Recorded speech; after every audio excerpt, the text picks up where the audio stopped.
em cada uma delas, e que muitos de nós talvez não tenhamos sucesso, ok?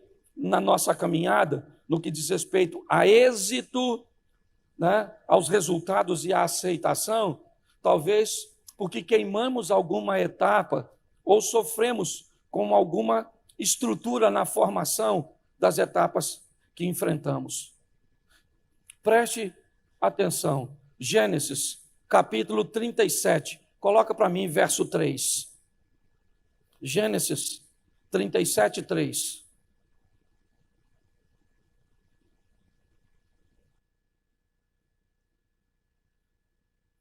Isso. Israel amava mais a José do que todos os seus filhos, porque era filho da sua velhice, e fez uma túnica de várias. Preste atenção, eu quero começar com a base. Se desestabilizarmos a base, a matriz, a origem, o Gênesis, o começo, com certeza tudo aquilo que vier posterior a isso vai ser deformado. Quando nós olhamos, por exemplo, certo? Eu já falei disso aqui, a cura da mulher do fluxo de sangue, na verdade, Jesus não está indo curá-la, Jesus está indo para a casa de Jairo, curar a filha de Jairo. No caminho, entre onde ele está e a filha de Jairo, ele cura uma mulher, ele está indo curar uma menina. Fale comigo, menina.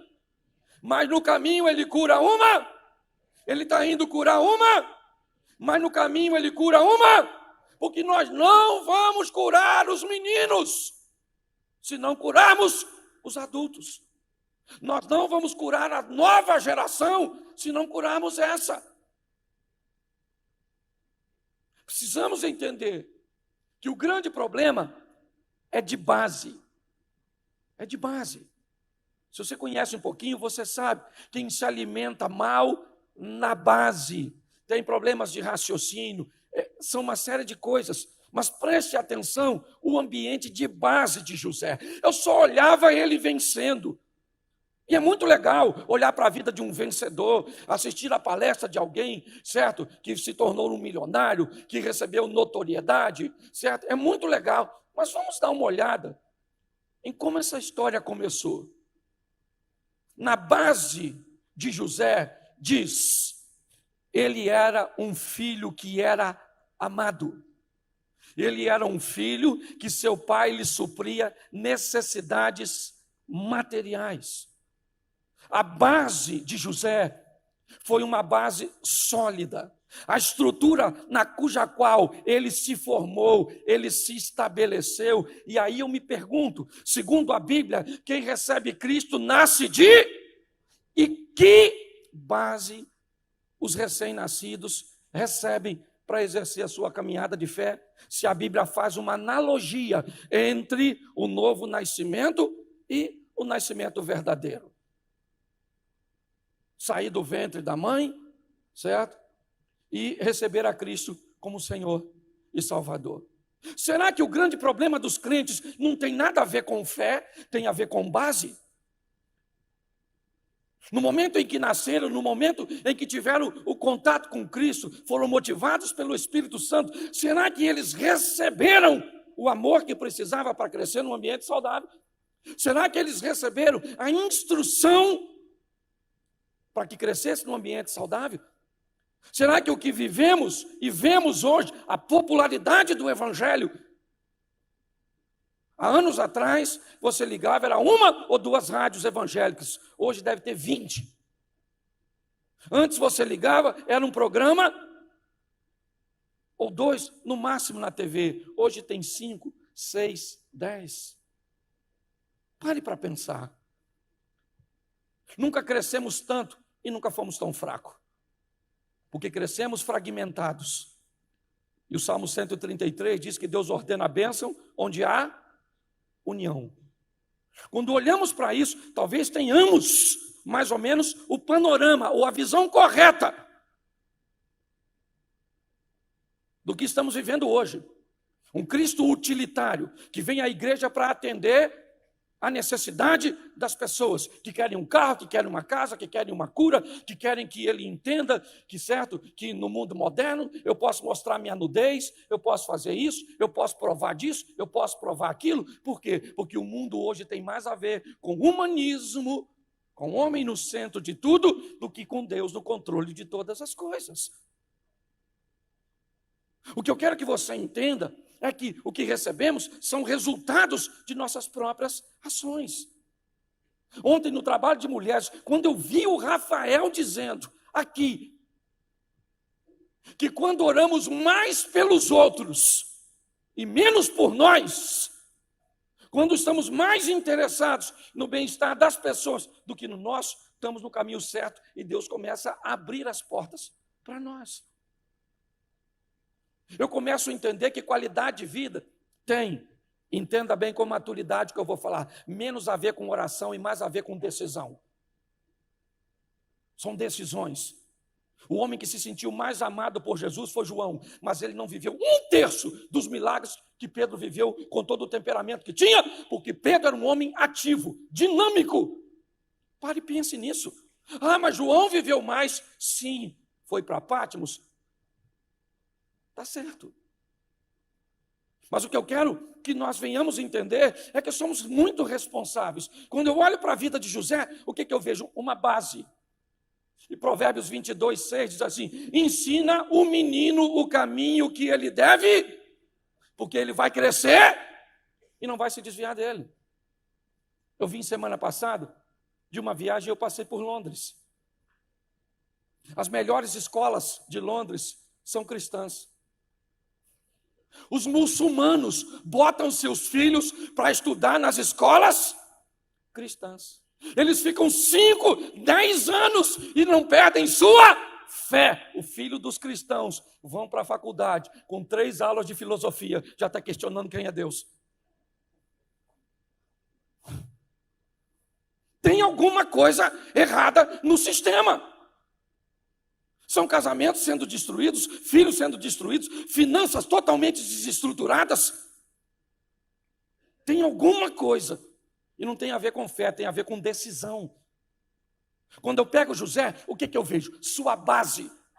O ambiente em que ele foi treinado em sua mocidade era um ambiente saudável. Olhe bem, você pode olhar para mim e dizer: pastor, mas o senhor está se esquecendo. Gênesis também diz que ele andava com os filhos de Bila e com os filhos de Zilpa, os quais tinham maus comportamentos. Sim ou não? Mas você sabe quantos filhos tinha Bila?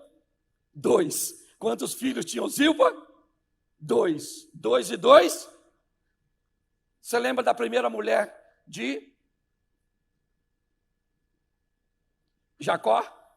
Quem foi? Lembra? Lia ou Leia. Sabe quantos filhos ela teve? 6 meninos e uma menina. Quantos? Quantos? Quem é que tinha? Obrigado, filho. Quem é que tinha mau comportamento? Os filhos de Bila e os filhos de Zilpa. Eles somavam quanto? Quantos? E os filhos de Leia somavam? Olha só, tinha 4 ruins, tinha ou não tinha? Mas tinha 7 bons, tinha ou não tinha?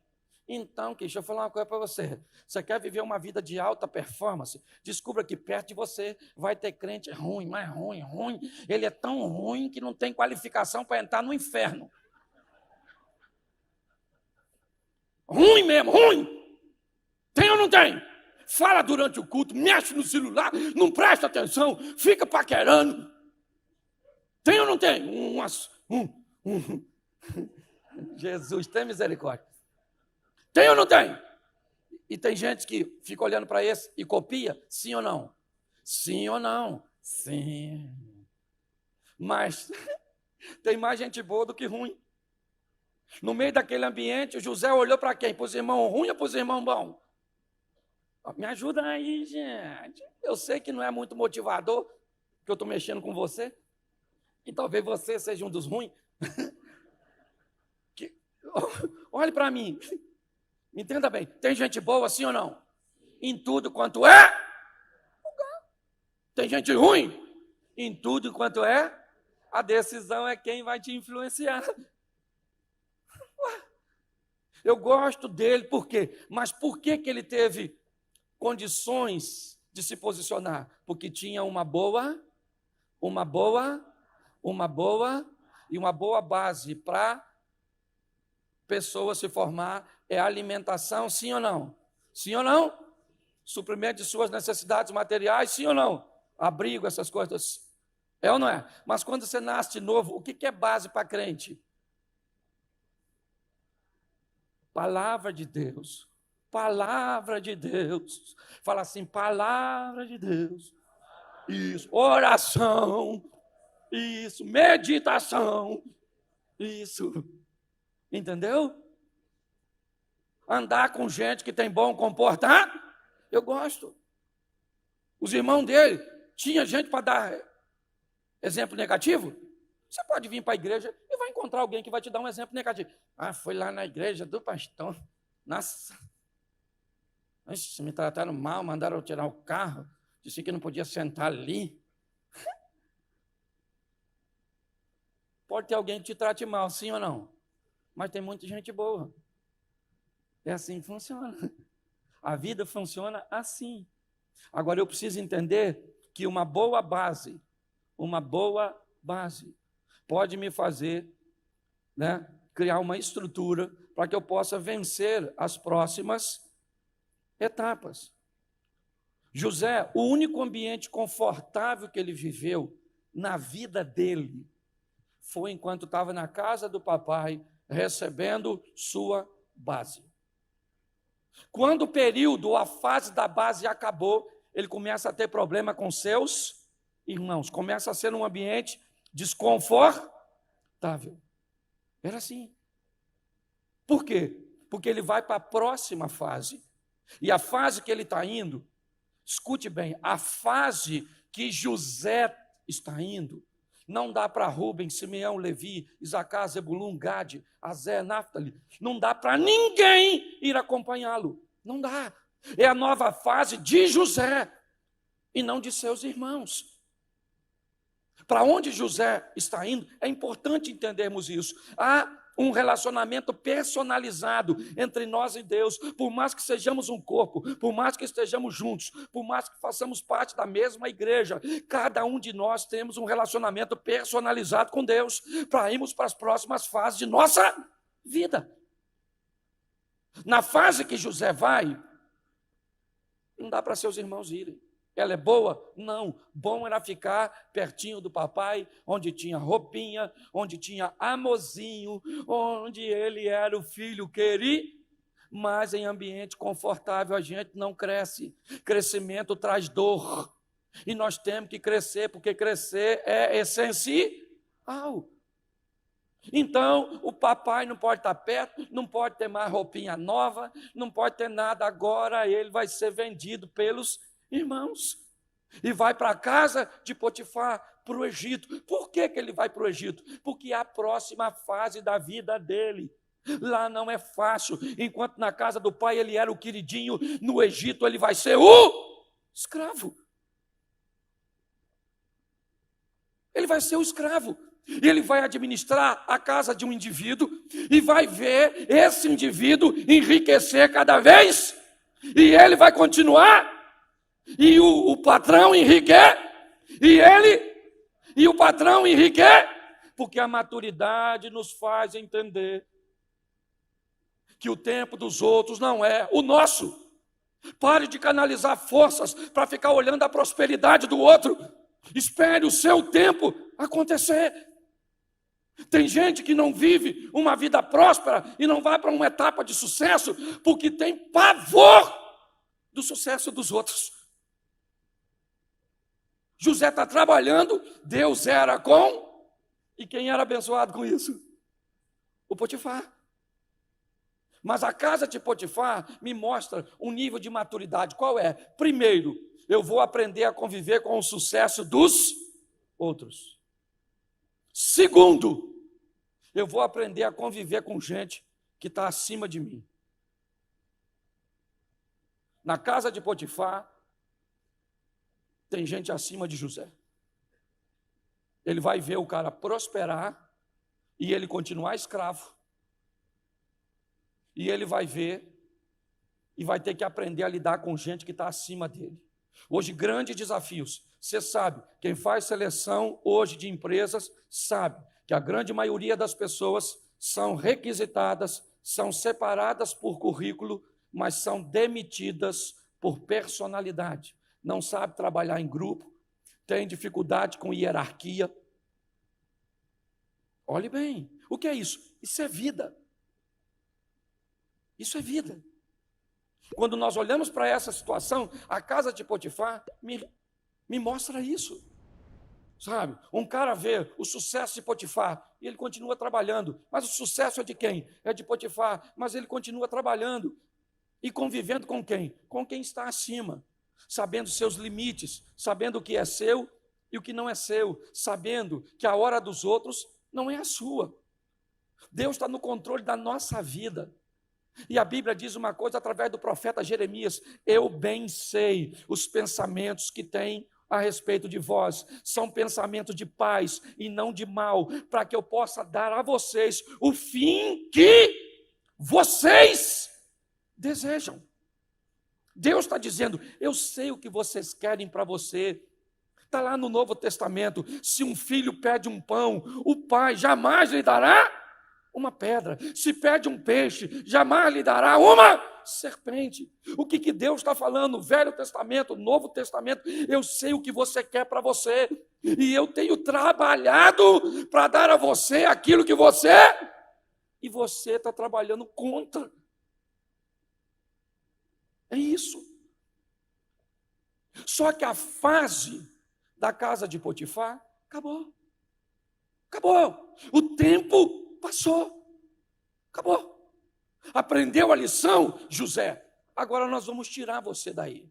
Provavelmente ele não queria sair, porque desde que ele saiu da casa de seu pai, o melhor lugar até agora é a casa de Potifar.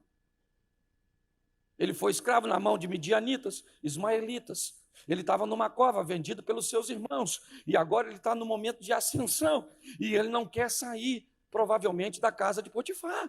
Lá é um ambiente legal. Ele é um escravo, mas ele é um escravo bem posicionado. É verdade, já aprendeu a conviver com a hierarquia.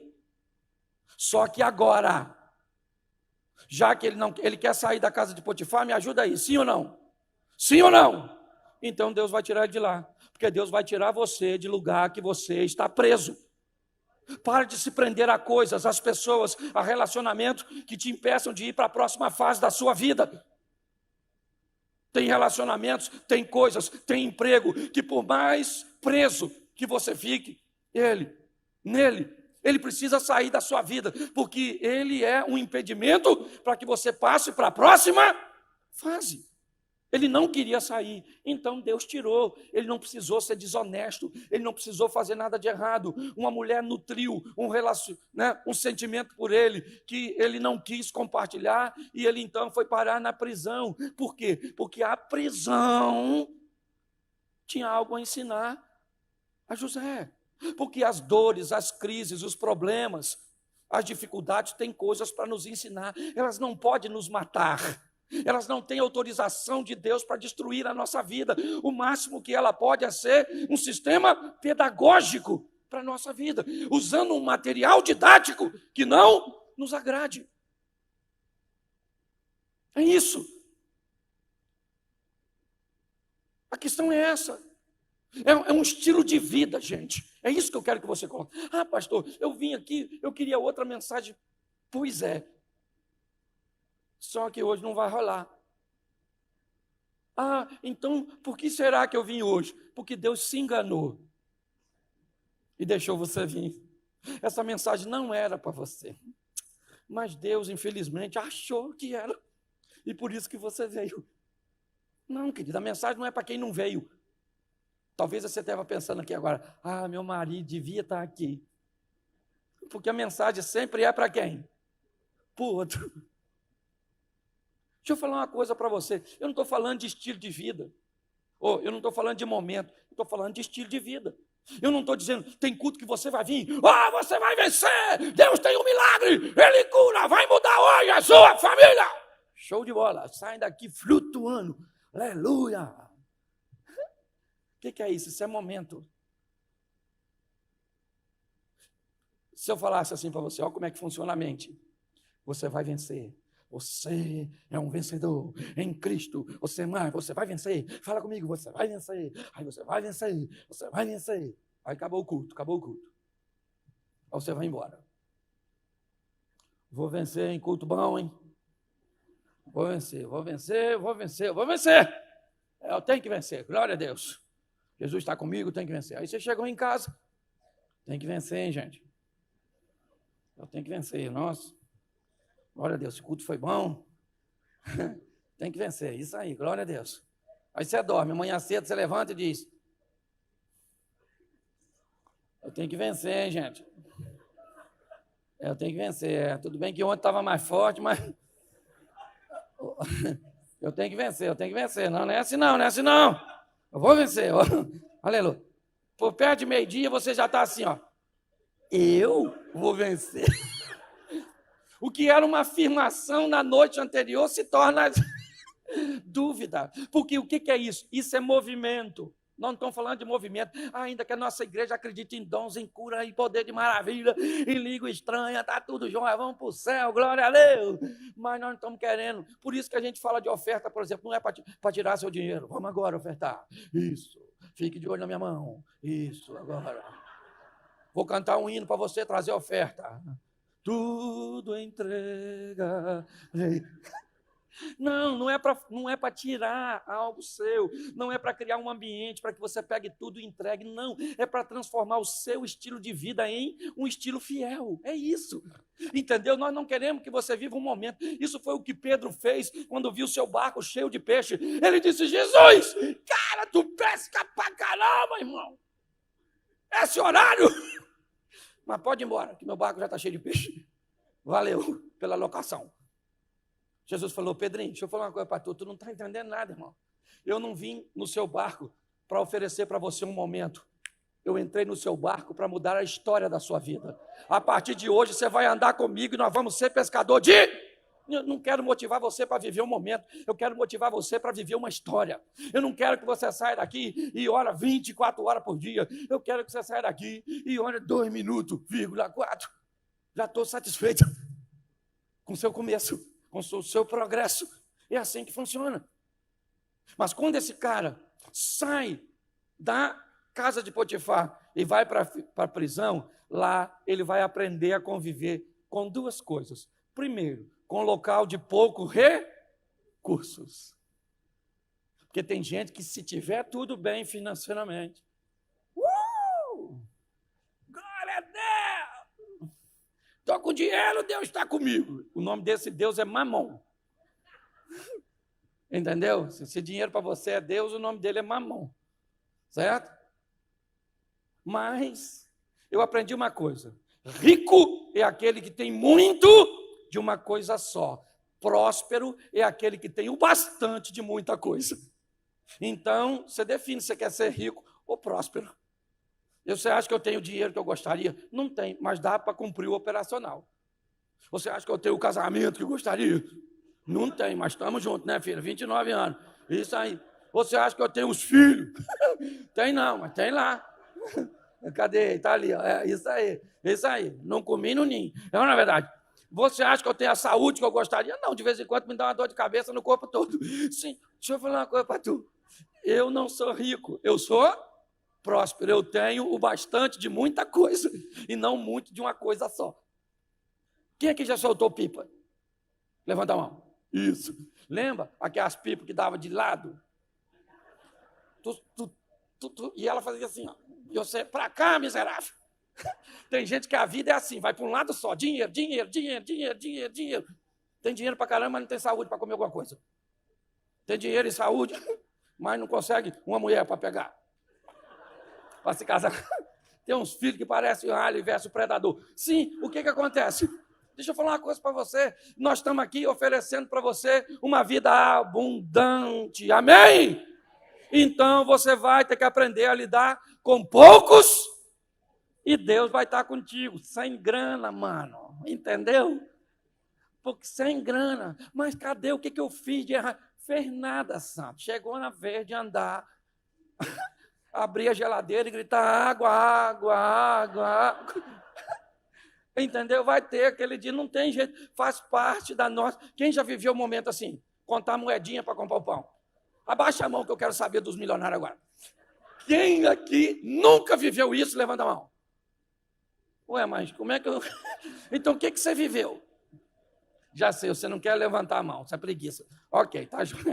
Olha para mim, é assim que funciona. O cara está aprendendo a lidar com poucos isso é maturi, ainda que a figueira não. Isso, é assim que funciona. Depois dá uma olhadinha no profeta. Ele é menor, mas tem grandes ensinamentos. E segunda coisa, na prisão, José vai aprender a lidar com gente do seu nível. Porque na prisão todos eram prisioneiros, irmão. Ainda que contava, não fiz nada. Eu imagino José chegando na prisão e falando, irmão, não fiz nada. O que os presos devem ter falado? Aqui ninguém fez, irmão. Aqui é todo mundo inocente. Foi um erro aqui, mas o STF está aí para corrigir. Certo? Escute só. Preste atenção em mim. E não estou falando de política, estou só usando uma ilustração. Tá certo? Ok? Glória a Deus. Deus está no controle de tudo. Certo? Na prisão é lugar de conviver com gente do seu próprio nível. Porque tem gente que é soberbo. Não tem nada mais. Entendeu? Ele come a mortadela. E mortadela é um negócio que ele fica conosco. Dá para saber o que você comeu, dá ou não dá? Mortadela é um negócio que sempre vem à tona. Isso. Então, querido, deixa eu falar uma coisa. Aprenda a viver com gente do seu nível. Não queira ser maior nem menor que as pessoas. A prisão, ela nos mostra isso. Lá todo mundo era igual. E lá era tempo de lidar com poucos. Mas eu vou te dar uma notícia. Sabe por que José está na prisão? Porque ele desobedeceu.